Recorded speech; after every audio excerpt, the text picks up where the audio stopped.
अरे चाची, हमें सबके बिसर गए हो का? हमें और अपने सोशल फैमिली के अरे अकेले नहीं। लेके बैठी हो। नहीं यार, सोशल फैमिली हो तू तो हमार जान हो, तुम्हें समझ के कैसे भी सह सकी था।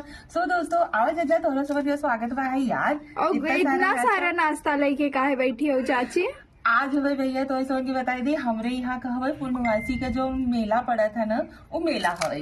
और पहला मेला हमें समझ गया 3 दिन का मेला लगा था।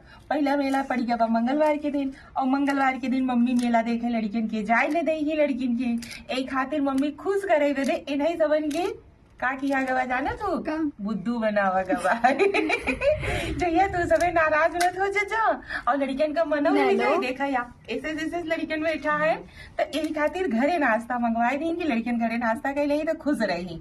आपो लोग आवाज जा हमरे सोन के मेला के अवसर में आवाज जा आपो लोग नाश्ता करेगी देखे समोसा लेकिन हम सुबह काल और परसों जाब 2 दिन। हाँ कल परसों जा जाओ, लेकिन आज मन थोड़ा